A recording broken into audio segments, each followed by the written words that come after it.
শ্রীমদ্ ভগবদ গীতা পঞ্চম অধ্যায় কর্ম সন্ন্যাস যোগ।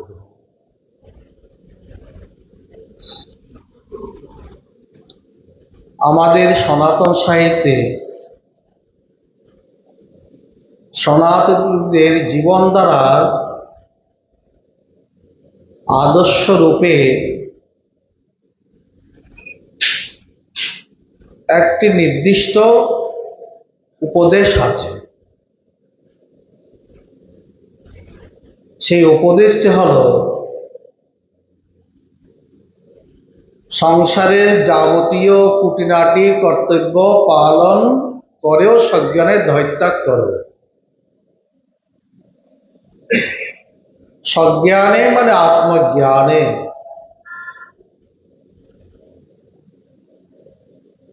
এই আত্মজ্ঞানে দেহত্যাগ করো, এই সত্যটা, এই সত্য উক্তিটা কিভাবে মানব জীবনে রূপায়িত করা যায় তার জন্য আজকের এই অধ্যায়। মানব জীবনের চারটি বিভাগ আমাদের শাস্ত্রে নির্দিষ্ট আছে: ব্রহ্মচর্য, গৃহস্থ, বানপ্রস্থ, সন্ন্যাস। বর্তমানে চারিটি আশ্রমে দেখা না গেলেও দুইটি আশ্রম দেখা যায়, একটা গৃহস্থ আশ্রম, একটা সন্ন্যাস আশ্রম। তো যাহারা গৃহে আছেন তাহারা কেবল গৃহের মধ্যে সারা জীবন বিষয় আসি থেকে কর্মফল ভোগ করতে করতে প্রাণপাত করবে, এটা আমাদের সনাতন ধর্মের সাহিত্যে, ধর্ম সাহিত্যের উদ্দেশ্য নয়। সেই জন্য আগেই বলা হয়েছে সংসারের যাবতীয় খুঁটিনাটি কর্তব্য পালন করেও সজ্ঞানে দেহত্যাগ করার কথা।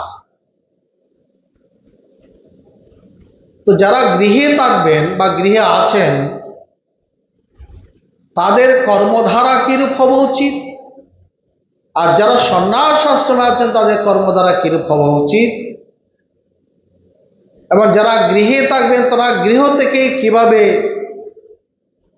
আত্মজ্ঞানের স্বাদ বা অনুভূতি, আনন্দ প্রাপ্ত হবেন, তার ব্যবস্থায় ভগবান শ্রীকৃষ্ণ বলছেন। অর্জুনের প্রশ্নের উত্তর। অর্জুনের প্রশ্ন ছিল কর্মযোগ এবং কর্ম সন্ন্যাস কি। আমরা কর্মজগতে আছি, কর্ম ছাড়া কেউ এক মুহূর্ত থাকতে পারবে না, কর্ম আমাদের করতেই হবে। এবং কর্ম যদি অজ্ঞানে হয় সেটার ফল মারাত্মক। আপনি একটি ভালো কাজ করছেন, মনে করেন দান করছেন, কারণ আপনি যদি অহংকারের সহিত দান করেন ফল ভয়ানক, আর সজ্ঞানে করেন ফল সুন্দর। আর অজ্ঞানে যদি আপনি কর্ম করেন ওই কর্মফল আপনাকে ভোগ করতেই হবে, আর সজ্ঞানে যদি কর্ম করেন কর্মফল আপনাকে ভোগ করতে হবে না, আপনার চিত্ত শুদ্ধি অন্তে আপনি আত্মজ্ঞানের অধিকারী হবেন। তা অর্জুনের জিজ্ঞাসা ছিল কর্মযোগ এবং কর্ম সন্ন্যাস এই দুইয়ের মধ্যে কোনটি আমার জন্য কল্যাণকর। সন্ন্যাসং কর্মণাং কৃষ্ণ পুনর্যোগাঞ্চ সংশসী। বলছেন, অর্জুন বলছে, হে ভগবান, আপনি কখনো আমাকে কর্মের কথা বলছেন, আবার কখনো আত্মজ্ঞানের কথা বলছেন, কখনো বলছেন যুদ্ধ করো, আর কখনো বলছে তুমি গুণাতীত হও। আমি দুইটা একসঙ্গে কিভাবে লাভ করব? আমার জন্য কোনটা কল্যাণকর? অর্জুনের এই জিজ্ঞাসা প্রত্যেক গৃহীর হওয়া উচিত। যদি অনেকে জানে না জিজ্ঞাসা কিভাবে গুরুর কাছে গিয়ে করতে হয়, শ্রীমদ্ ভগবদ গীতা থেকে আমরা অর্জুনের এই উক্তি থেকে কিভাবে গুরুর কাছে গিয়ে কি জিজ্ঞাসা করা উচিত সেটা আমরা শিখলাম। অর্জুন জিজ্ঞাসা করলেন কোনটি আমার জন্য শ্রেয় অর্থাৎ পরম কল্যাণকর, অর্থাৎ কোন পর্বটি বা কোনটিকে অবলম্বন করে আমি আমার পরম মুক্তির পথে আমি এগিয়ে যাব, আমার মানব জীবনটা সার্থক হবে। মানব জীবন হলো একটা জনসন। এখান থেকে আমাদের এগিয়ে যেতে হবে। এই জংশন থেকে দুই দিকে যাওয়া যায়, ঊর্ধ্ব দিকে, অধ দিকে। যারা সত্যগুণে দৈবী সম্পদ নিয়ে জীবন যাপন করে তারা ঊর্ধ্ব দিকে গমন করে, তাদের কর্ম দ্বারা একরকম। আর যারা তমগুণে রজগুণে জীবন যাপন করে অধো গচ্ছন্তি তামসা, তারা অধো দিকে যায়। তা বলে মানব জীবন বা মানব দেহটা একটা জংশন। এই জীবনটা আমরা প্রাপ্ত হয়েছি অধো দিকে যাওয়ার জন্য নয়, ঊর্ধ্ব দিকে যাওয়ার জন্য। এই মানব লোক থেকে আমরা যেন উত্তরোত্তর লোকে আমরা গমন করে লোকাতীত অবস্থা আমরা প্রাপ্ত হই।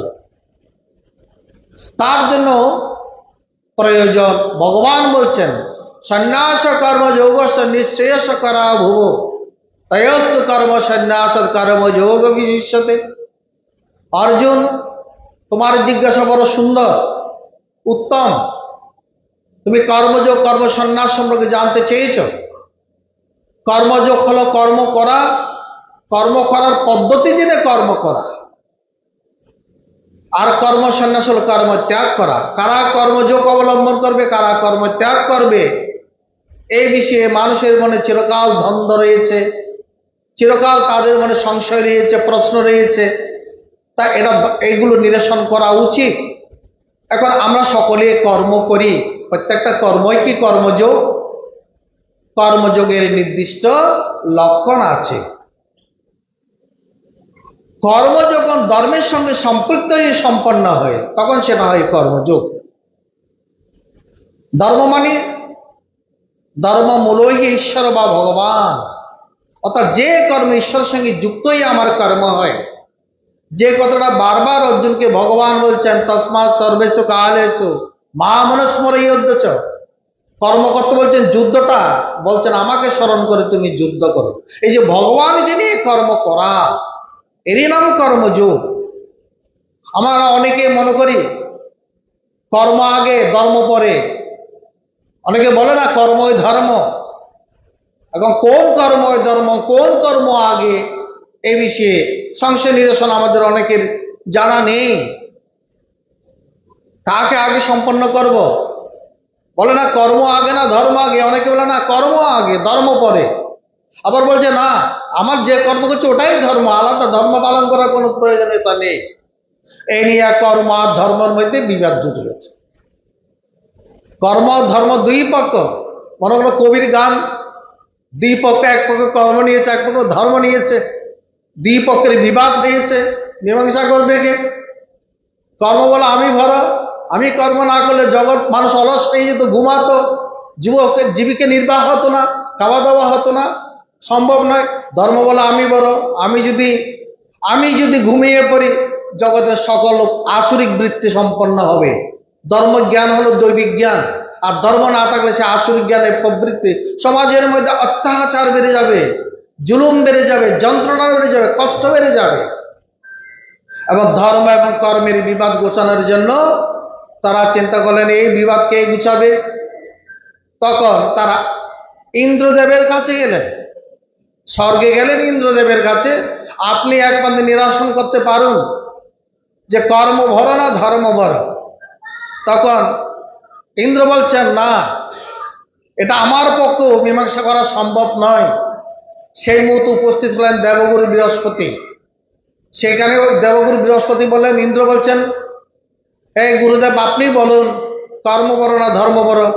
বলে এই মীমাংসা আমরা কেউ করতে পারবো না। এই মীমাংসা মৈত্রেয় একটা লোকে একজন ভালো রাজা আছেন, তার নাম রাজা বিক্রমাদিত্য। এককালে আমাদের ভারতবর্ষের রাজা ছিলেন বিক্রমাদিত্য। বিক্রমাদিত্য ভর্তৃহরি দুই ভাই। তাও বলছে উনার কাছে আমাদের যাওয়া উচিত, কারণ একজন ন্যায় শাসক, আদর্শবান রাজা, প্রজা বৎসল। উনার বিচার, উনার অনুশাসন, উনার নির্দেশ সব কিছু সুন্দর। তখন ইন্দ্র, দেবগুরু বৃহস্পতি, ধর্ম এবং কর্ম চার পক্ষই চলে গেলেন, আসলেন মর্ত্যলোকে। মর্ত্যলোকে মানুষের বুদ্ধি কম না, দেবতাদের মর্ত্যলোকের মানুষের কাছে শরণাপন্ন হতে হচ্ছে। এবার বিক্রমাদিত্যর কাছে সবাই এসে রাজা ইন্দ্র তিনি বললেন, এই ধর্মকর্মের মধ্যে বিবাদ হয়েছে, কে বড়, আপনি এই বিচার নিরসন করুন। বলছে, আপনাদের কথা তো শুনলাম, এবার আমার কথাও আপনাদের শুনতে হবে। বলে কি? বলে, আপনাদের সকলকে আমার সঙ্গে একটু আমার বাগানে যেতে হবে। রাজার বিশাল বাগান বাড়ি, সকলে বাগানে গেলেন। তখন সেই মুহূর্তে ওই দিক দিয়ে একটা লোক যাচ্ছেন, কর্মকে ডেকে বলছেন, আপনি কোন গুণে নিজেকে বড় বলে দাবি করুন? বলে, আমি যদি কর্ম না করি জগতের সকল লোক উচ্ছিন্ন হয়ে যাবে, তাদের জীবিকা পর্যন্ত নির্বাহ হবে না। আমি যদি ঘুমিয়ে পড়ি জগৎ কর্মহীন হয়ে পড়বে। তা ঠিক আছে, ওই যে ওই লোকটা যাচ্ছে, আপনার শক্তি ওনাকে দিয়ে চমৎকার কিছু দেখান, আপনার কর্ম যে বড় ওটা প্রমাণ করুন। ওই একটা লোক যাচ্ছে, ওকে দিয়ে আপনি আপনার কর্ম করান, আমরা দেখি কর্মের মাহাত্ম্য কতটুকু। যখন কর্ম ওই লোকটার কাছে গেল, ধর্ম বলছে, ঠিক আছে, আবার আমি ঘুমিয়ে পড়ি। ধর্ম ঘুমিয়ে গেলেন। তখন কর্ম গিয়ে বলছেন, ভাই আপনি কোথায় হচ্ছে? বলে, আমি আমার গুরুদেবের দর্শনে যাচ্ছি। বলে, হ্যাঁ ঠিক আছে, আমিও যাব, আপনার গুরুদেবকে দর্শন করার আমারও খুব ইচ্ছা হচ্ছে। যখন ধর্ম ওইদিকে ঘুমিয়ে পড়ল, ওই ব্যক্তির মন থেকে ধর্মচর্চা ছুটে গেল। কেন তিনি গুরুদেবের কাছে যাচ্ছেন? তিনি কি ধর্মজ্ঞান লাভ করার জন্য যাচ্ছেন, না জীবন কিভাবে সুন্দরভাবে পরিচালিত তার জন্য যাচ্ছেন, নাকি অর্থ স্বার্থ বিত্ত পুত্র এগুলোর কামনা করার জন্য তিনি যাচ্ছেন? এগুলো সব কিছু তিনি ভুলে গেছেন আর যাচ্ছেন কর্ম আর ব্যক্তি কাজ কথা বলতে বলতে যাচ্ছেন। গিয়ে দেখেন গুরুদেব ধ্যানস্থ। গুরুদেব আর জেগে নেই, অর্থাৎ তিনি ধ্যানস্থ হলেন, তার বাহ্য জ্ঞান নেই। এখন ওই যে ধর্ম ঘুমিয়ে পড়েছেন, এটি গুরুদেব আর ওই তার যে ধর্ম চেতনা এটা আর জাগ্রত হচ্ছে না, তিনি ওই অবস্থায় পড়ে রইলেন। এখন কর্ম বলছেন, তুমি তো গুরুদেবের দর্শন, তোমার গুরুদেব ঘুম যাচ্ছে, উনি যে ধ্যানে আছেন বলছেন না, ঘুম যাচ্ছে। বলে, মায়ের শুরু করে দাও। ওই যখন ধর্ম ঘুমিয়ে পড়লো, ওই ব্যক্তির মধ্যে আসরিক বৃত্তি প্রবল হলো। কাকে বলে গুরুদেব, কাকে বলে শ্রদ্ধার্জন, কাকে বলে বড়জন, কাকে সম্মান করতে হবে ভুলে গিয়ে ওই গুরুজনকে ঠেকাতে শুরু করে দিলেন, লাঠি দিয়ে পিটা শুরু করে দিলেন। কর্ম না, ওই গুরুদেব জেগে ওই তাকে পিটাতে শুরু করে দিল। ধর্মজ্ঞান উভয়েরই চলে গেল, না ওই শিষ্যর না ওই গুরুদেবের। পরস্পরের মধ্যে মারামারি হলো। এর মারামারি উনি জেগে গেলেন, জেগে মার দিলেন। মারতে মারতে অভিশাপ দিলেন, তুই আমাকে মেরেছিস, তুই গাধা হয়ে যা। ওই শিষ্যর সঙ্গে সঙ্গে গাধা হলো। কেন? তাদের মধ্যে দৈবী বৃত্তি নেই, দৈবী সম্পদ নেই, ধর্মের চেতনা নেই, ধর্মের জ্ঞান নেই। যার মধ্যে ধর্মের চেতনা থাকে না, সে অধর্মই করে, অন্যায় করে, অপরাধ করে। এরা কাকে বলে সত্য, কাকে বলে মিথ্যা, কাকে বলে ভালো, কাকে বলে মন্দ, তারা কিচ্ছুই বুঝে না, চেতনা শূন্য হয়ে যায় তারা। তাই ওই মারামারিতে গুরুদেব ওই অভিশাপ দিয়ে বসলেন, তুই গাধা হয়ে যা। এবার কর্ম আর গাধা ওই বিক্রমাদিত্যের কাছে এসে গেলেন। আচ্ছা, তারাও সেখানে আবার প্রার্থনা করলেন, এটি মুক্তির উপায় কি এটা পরে জানাবে। এসে গেল বিক্রমাদিত্যের কাছে। এবার বিক্রমাদিত্য বলতে, ধর্ম তুমি জাগো, তুমি তোমার এই গাধাকে নিয়ে চমৎকারিতা দেখাও। প্রথমে কর্ম কি করলো, একটা মানুষকে কি বানিয়ে দিল, গাধা বানিয়ে দিল, মানুষকে পশুতে রূপান্তরিত হলো। তার মাহাত্ম্য কি? মানুষ যখন ধর্ম জ্ঞানহীন হয়ে যায়, ধর্মহীনা পশুবি সমানা, যার মধ্যে ধর্মের চেতনা নেই সে পশুর মতো জীবন যাপন করে, তাকে গাধা বানিয়ে দিল মানে সে পশু হয়ে গেল। অর্থাৎ যার ধর্ম চেতনা নেই সে পশুর মতোই জীবন যাপন করে। তাই কর্ম তার ধর্ম ব্যতীত জীবন যাপনের জন্য ও শিবহীন যজ্ঞের মতো, দক্ষ রাজার শিবহীন যজ্ঞের মতো পণ্ড হয়ে গেল, মানুষকে গাধা বানিয়ে দিল। এবার রাজা বিক্রমাদিত্য বললেন, ধর্ম তোমার মাহাত্ম্য এবং তোমার চমৎকারিতা দেখাও। আচ্ছা, ধর্ম যখন জেগে উঠলেন তখন গুরুদেবের মধ্যে আবার ধর্মের জ্ঞান জাগ্রত হয়ে গেল। গুরুদেবের মধ্যে ধর্মজ্ঞান জাগ্রত হয়ে গেল। তখন তিনি ভাবলেন, আমি তো গুরুদেব, শিষ্য তো ভুল করতেই পারে, আমি কেন তাকে অভিশাপ দিলাম? বসে বসে অনুতপ্ত হচ্ছেন। শিষ্য ভুল করতে পারে, ছেলেরা ভুল করতে পারে, মা বাবা ভুল করলে চলবে? চলবে না। সন্তানেরা ভুল করতেই পারে, মা বাবা তো ভুল করলে চলবে না। শিষ্য ভুল করতেই পারে, গুরু ভুল করলে তো চলবে না। ঠিক আছে, শিষ্য না বুঝে হয়তো আমাকে মেরেছে, কিন্তু আমি কেন তাকে অভিশাপ দিলাম? ওইদিকে গাদা আর ধর্ম এবং গাদার স্ত্রী সেখানে এসে উপস্থিত হলো। সবাই মিলে গুরুদেবের কাছে গেলেন, গুরুদেব, দাদা বড় ভুল করে ফেলেছে, আপনার সঙ্গে অন্যায় ব্যবহার করে, তাদেরকে ক্ষমা করে দিন। এদিকে ধর্মও বলছেন, এদিকে গাদার স্ত্রীও বলছেন, গুরুদেব, আমরা আপনার অদম সন্তান, আমাদের ধর্ম চেতনা নেই, কার্পণ্য দোষ উপহত স্বভাব পৃথিবী ত্বং ধর্মূর সহায়তা, আমাদের মন ধর্মমূঢ় হয়ে গেছে, ধর্মশূন্য হয়ে গেছেন, তাই আপনার কাছে প্রার্থনা করছে আপনি ক্ষমা করে দিন। বলে, মা, হ্যাঁ, আমিও তো অনুতপ্ত, আমার শিষ্যকে অভিশাপ দিয়ে, তবে আমি যা বলেছি তাতে ফিরিয়ে নেওয়ার উপায় নেই, তবে একটা উপায় আছে, আমি সরাসরি তাকে এই অভিশাপ থেকে মুক্ত করতে পারি না। যদি একসঙ্গে দেবগুরু বৃহস্পতি এবং দেবরাজ ইন্দ্রের আপনারা দর্শন পান, এই গাদা আবার মানুষে রূপান্তরিত হবে। তখন আবার ওই ধর্ম এবং গাদার স্ত্রী বলে, এদেরকে আমরা কোথায় পাবো? বলে, রাজা বিক্রমাদিত্যের বাগানেই ওরা আছে। তখন ওই রাজা বিক্রমাদিত্যের বাগানে এসে তাদেরকে দর্শন করে সেই গাদার সঙ্গে সঙ্গে মানুষে রূপান্তরিত হয়ে গেল। তার ধর্ম কি করে? পশুকে মানুষ করে, মানুষকে দেবতা করে, দেবতাকে ব্রহ্মজ্ঞানে উত্তীর্ণ করে। এ হলো ধর্ম চেতনার মাহাত্ম্য।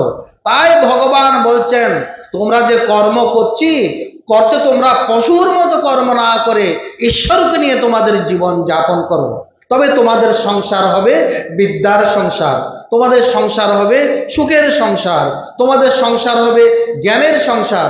ওইভাবে জীবন যাপন করতে করতে একদিন তোমাদের মধ্যে বিবেক জাগ্রত হবে। সারা জীবন গৃহস্থ আশ্রমে কাটানোর জন্য কি আমাদের এই জন্মধারণ? আমরা কেন জন্মগ্রহণ করেছি? সারা জীবন এই জন্ম থেকে মৃত্যু কি একটা গৃহের মধ্যে আবদ্ধ হয়ে থাকার জন্য? এই থেকে মুক্তির কি কোনো উপায় নেই? তা ভগবান বলছেন, যারা কর্মজ কথা ঈশ্বরকে নিয়ে সংসার করে, ঈশ্বরকে নিয়ে সংসার করার অর্থ কি? আজ থেকে আমার সবকিছু তোমার, আমার বলতে কিছু নাই। আমরা সেই জন্য কিন্তু ঘরে ঘরে ঠাকুর ঘর রাখি, ওটা এক্সিবিশনের শো নয়। ঘরে ঘরে ঠাকুর ঘর কেন রাখি?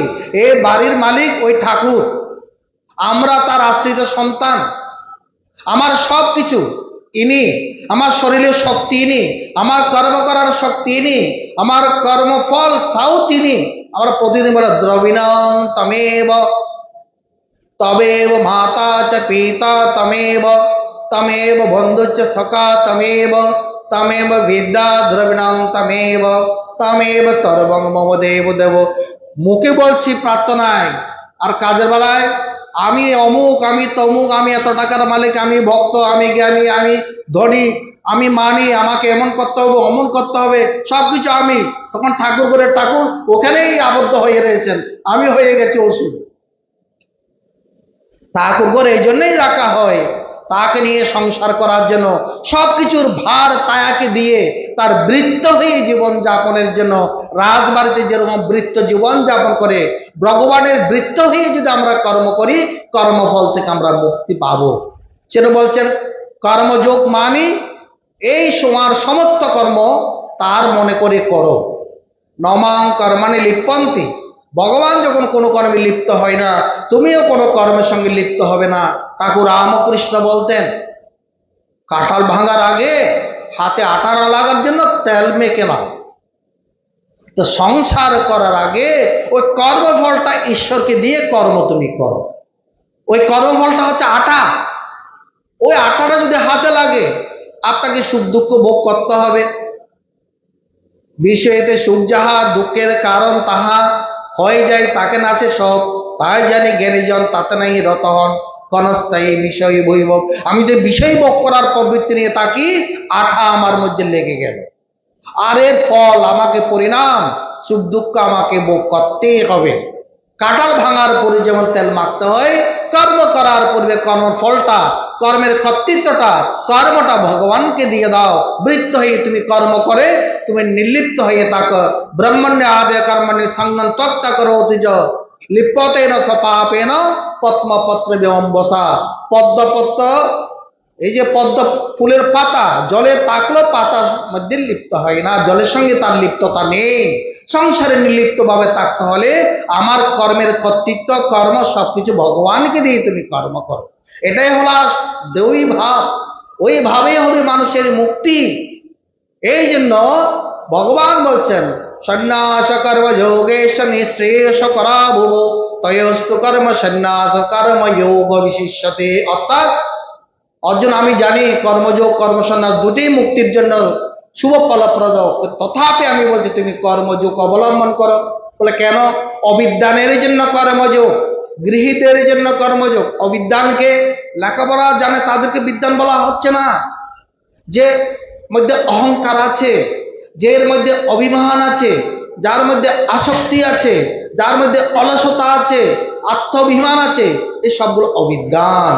কেন? অবিদ্যান এবং বিদ্যান হলো যে নিরভিমানী সে হলো বিদ্যান, যে অভিমানী সে অবিদ্যান। অবিদ্যান লোকের জন্য কর্ম সন্ন্যাস নয়, কর্মত্যাগ নয়, গৃহত্যাগ নয়। তারা প্রথমে কর্মযোগ অবলম্বন করবে, কর্মযোগ অবলম্বনের মাধ্যমে চিত্ত শুদ্ধি করবে। তারা নিজের অহংকার অভিমান কর্তৃত্ব ভক্তিত্ব সবকিছু ভগবানকে নিবেদন করবে এবং প্রার্থনা করবে আমার জীবনে যেন কর্ম সন্ন্যাস বা জ্ঞানী নিষ্ঠা আমার জীবনে যেন আসে। তারা প্রার্থনা করবে এই কর্ম থেকে যেন আমরা মুক্তি পাই। কর্ম থেকে মুক্তির একমাত্র উপায় কর্ম সন্ন্যাস অর্থাৎ কর্ম ত্যাগ, অর্থাৎ এই কাম্য নিষিদ্ধ কর্ম ত্যাগ করে কেবল নিত্য কর্ম নিয়ে ভগবানকে নিয়ে জীবন যাপন করা। সেই করার জন্য সেই একান্ত অবস্থা প্রাপ্তির জন্য প্রথমে আমাদের কর্মযোগ। তাই ভগবান বলতে তুমি সংসারে সমস্ত কর্ম ব্রহ্মে ঈশ্বর অর্পণ করে জীবন যাপন করো পদ্ম ফুলের পাতার মতো। পদ্ম ফুলের পাতা তিনি জলে থেকেও নির্লিপ্ত থাকেও, সংসারে থেকেও নির্লিপ্ত থাকেও। ঠাকুর রামকৃষ্ণ বলছেন পাকাল মাছের মতো হয়ে থাকো। পাকাল মাছের তারা পাকে থাকে, কাদায় থাকে, তাদের গায়ে কাদা লাগে না। তো ওইভাবে যদি আমরা ঈশ্বরকে নিবেদন করে কর্ম করি, সংসার করি, আমাদের সংসারের দিকে দৃষ্টি থাকবে না, ভগবানের দিকে দৃষ্টি থাকবে। আমাদের দৃষ্টি ভগবান। এখন আমাদের দৃষ্টি সংসারের দিকে। সংসারে চাল আনো, ডাল আনো, তেল আনো, নুন আনো, আত্মীয় বাড়ি যাও, ব্যবসা বাণিজ্য করো, টাকা রোজগার করো, ব্যাংকে রাখো, এই হলো সাংসারিক দৃষ্টি। আমি যখন ঈশ্বরকে নিয়ে সংসার করব, এইসব দৃষ্টির চেয়ে প্রাধান্য পাবে আমার 3 বেলা সন্ধ্যা নিত্য সৎসঙ্গ, গীতা পাঠ, কোথায় কোথায় পাঠ প্রবচন সেখানে শোনা, এগুলো তো থাকবে। এগুলো কেন আমাদের এগুলো করতে বলা হচ্ছে? অর্জুন তো গিয়েছেন যুদ্ধ করতে, তাকে কেন এই কথাগুলো বলা হচ্ছে? দেখো, জীবনের লক্ষ্যটা যদি মানুষে না জানে, এই লক্ষ্যহারা নাবিকের মতো সংসার চক্রে মানুষকে বারবার আসতে হবে, যেতে হবে, দুঃখ ভোগ করতে হবে। তাই আগে জীবনের লক্ষ্যটা হওয়া উচিত। ভগবান অর্জুনকে বলছেন দেখো অর্জুন, তুমি যুদ্ধ করতে এসছো, ভালো এসছো, আগে তোমার জীবনের লক্ষ্যটি সেটা জেনে নাও। তোমার জীবনের লক্ষ্য হলো তুমি গুণাতীত হও, নিশ্চয়ই ভিন্ন ভাবার জন্য তস্মাৎ যোগী ভবা, তুমি যোগী হও। মনমনা ভব ভক্ত, তুমি ভক্ত হও। তুমি জ্ঞানী হও, তুমি নির্দ্বন্দ্ব হও। একটা যদি লক্ষ্য থাকে, ওটা যদি আমার জীবনের লক্ষ্য থাকে, যে কথাটা প্রথমে বললাম যে সংসারে যাবতীয় খুঁটিনাটি কর্তব্য পালন করেও আমাকে সজ্ঞানের দৈত্যাগ করতে হবে। এই কর্মযোগের মাধ্যমে সাধনা শুরু, কর্ম সন্ন্যাসী গিয়ে সে সাধনার সমাপ্তি হবে। তখন আমরা এক সময় ওই গৃহস্থ আশ্রম ত্যাগ করে সন্ন্যাস আশ্রমে আমরা প্রবেশ করতে পারবো। প্রত্যেকের জন্য সন্ন্যাস আশ্রম, কিন্তু প্রথমে আমাদের যোগ্যতা সম্পন্ন হতে হবে। অহংকার, অভিমান, আসক্তি এগুলো আমাদের ত্যাগ করতে হবে কর্মযোগের মাধ্যমে। কর্ম ব্যতীত এইসব ত্যাগের হয় না। কর্মের দ্বারাই মানুষের পরিচয়। আপনি কর্মের মধ্যে অভিমান রাখছেন কি রাখছেন না, ফলাফলের আশা রাখছেন কি রাখছেন না। তাই ভগবান বলছেন তোমরা আগে কর্মযোগ অবলম্বন করো। প্রত্যেক গৃহীদের জন্য, অবিদ্যানের জন্য কর্মযোগ অবলম্বন। আর এর মধ্যে যার বৈরাগ উৎপন্ন হয়, যত অহরহ বিরজাত তৎ অহরহ প্রবজ্জাত, এর মধ্যে যা প্রারব্ধ সংস্কার বশত বৈরাগ উদয় হয়, সে একেবারে কর্মযোগ না করে কর্ম সন্ন্যাসে পদার্পণ করতে পারে, কর্ম ত্যাগ করে একেবারে সাধন জীবনে চলে আসতে পারে। তা সাধারণের জন্য প্রথম ধর্ম হলো কর্মযোগ। এই কর্মযোগ ব্যতীত মানুষের ধর্মচেতনা জাগ্রত থাকে না, মানুষের দৈবী সম্পদ জাগ্রত থাকে না, মানুষের আত্মচেতনা জাগ্রত থাকে না। মানুষ এই চেতনা ব্যতীত দিন দিন রসাতলে যায়। তাই ভগবান বলছেন নাভি উদ্দে শ্বাস চলে, প্রাণবায়ু তাকে বলে, নাভি নিম্নে সেবাই অপান, নাসিকার অভ্যন্তরে সে প্রাণ অপানের সুকৌশলে করিয়া সমান। প্রতিদিন তুমি প্রাণ কর্ম করো। জাগতিক কর্ম হলো এক প্রকার ব্যাখ্যা কর্মযোগের, কর্মযোগের আর এক প্রকার ব্যাখ্যা হলো প্রাণায়াম যোগ যারা করে। ওই প্রাণায়াম যখন স্থির অবস্থায় পৌঁছবে তাকে বলা হচ্ছে কর্ম সন্ন্যাস। সেখানে আর শ্বাস প্রশ্বাসের কোনো কর্ম নাই। এই সাধারণ কর্ম করতে করতে নিয়মিত আমাদের জপ ধ্যান প্রাণায়াম করতে হবে। প্রাণায়াম সাধককে বলা হয় কর্মযোগের সাধক।